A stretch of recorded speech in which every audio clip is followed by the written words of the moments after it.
કોઈ રે બતાવો અમને જોગી, એ જોગી મારી કાયાનો ઘડનાર. જોગી રે મળે તો અમે જીવીએ, નહીતર જાશે મારા પ્રાણ.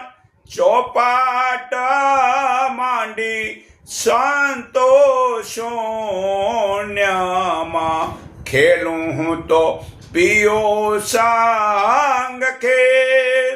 હું રે હારું તો પિયું મારી સંગમાં, પિયુજી હારે તો મારી સાથ.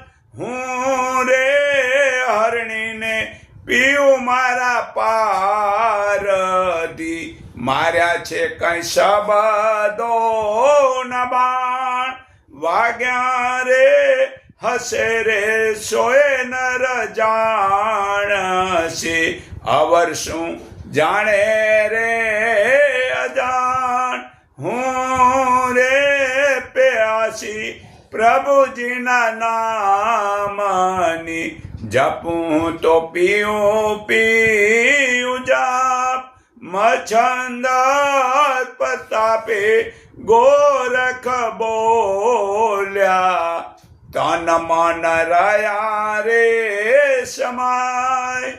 જોગી એટલે નિરાકાર પ્રભુના દર્શન. બ્રહ્મજ્ઞાની જીવતા ગુરુ વડે જ તે તત્વજ્ઞાનીનો ઉપદેશ આપશે. તેને પ્રણામ કરી તેમની સેવા કરી તેમને પ્રશ્ન પૂછી તે જ્ઞાન તું જાણી લે. આ ગીતા અધ્યાય 4:34 પુરાવો છે. વળી તે પરમાત્માને હું ક્યારે જાણી લઉં, એવી લગ્નથી જ પરમાત્માને પ્રાર્થના કરવાથી તે પરમાત્મા આપણી પ્રાર્થના સાંભળીને જીવતા સદગુરુ જ્ઞાની મોકલીને તે પરમાત્માના દર્શન કરાવે છે. તે જ્ઞાન જાણી સારી નીતિ નિયમથી સારું જીવન જીવવાનું જ્ઞાન થાય છે. તે જ્ઞાન થયા પછી પરમાત્મા અને આત્માનો ભેદ છૂટી જવાથી તે પરમાત્મા હારે કે હું હારું, તે દરેક જીવતો ભેદ રહેતો નથી. તે જીવતાનો ભેદભાવ રહેતો નથી.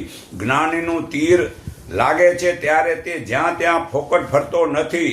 એકતામાં પરમાત્માને યાદ કરે તે હું એકાંતમાં રહે છે. તેને તે તીર લાગ્યું શબ્દનું, તેથી એ ઘાયલ થાય. તે એકાંતમાં વધુ રહે છે. જે મનુષ્યને પરમાત્માનો પ્રેમ રસ ચાખે છે તે અમૃત પીવાથી તે પરમાત્માને નિરંતર યાદ કરે છે.